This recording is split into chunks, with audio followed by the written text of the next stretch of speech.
যুক্তরাজ্যের বেশ কয়েকজন আইন প্রণেতা বাংলাদেশের অন্তর্বর্তী সরকারকে অংশগ্রহণমূলক নির্বাচন অনুষ্ঠানের আহ্বান জানানোর একদিন পর বুধবার ঢাকায় অন্তর্বর্তী সরকারের একজন মুখপাত্র বলেছেন যে ক্ষমতাচ্যুত প্রধানমন্ত্রী শেখ হাসিনার নেতৃত্বাধীন আওয়ামী লীগ নিষিদ্ধ রয়েছে এবং ফেব্রুয়ারি 2026 সালের নির্বাচনে তাদের অংশ নিতে দেওয়া হবে না।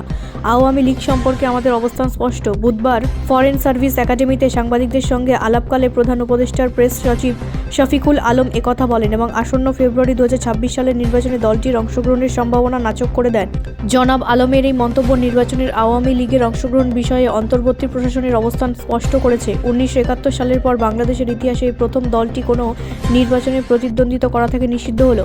অন্তর্বর্তী সরকার 11 মে 2025 তারিখে আওয়ামী লীগের রাজনৈতিক কার্যক্রম নিষিদ্ধ করে এবং অক্টোবর 2024 সালে আওয়ামী লীগের শক্তিশালী ছাত্র সংগঠন ছাত্রলীগকে নিষিদ্ধ করা হয়। 17 নভেম্বর আন্তর্জাতিক অপরাধ ট্রাইব্যুনাল কর্তৃক শেখ হাসিনা এবং সাবেক স্বরাষ্ট্রমন্ত্রী আসাদুজ্জামান খান কামালকে মৃত্যুদণ্ড দেওয়ার দলটির কার্যক্রম আরও ক্ষতিগ্রস্ত হয়।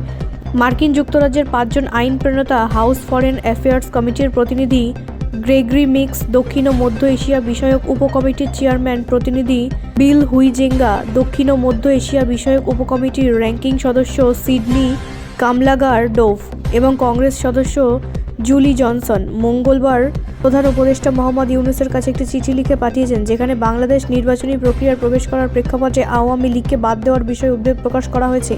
চিঠির জবাবে জনাব আলম বলেন যে তিনি এটি দেখেননি এবং বলেন, আমি চিঠিটি সম্পর্কে অবগত নই। এর আগে ভারতীয় গণমাধ্যমকে দেওয়া লিখিত সাক্ষাৎকারে শেখ হাসিনা বলেছিলেন যে যদি তাদের পছন্দের দলকে নির্বাচনে অংশ নিতে বাধা দেওয়া হয় তাহলে আওয়ামী লীগের সমর্থকরা ভোট দেবেন না। ব্যুরো রিপোর্ট, রাষ্ট্রীয় প্রসার বাংলা।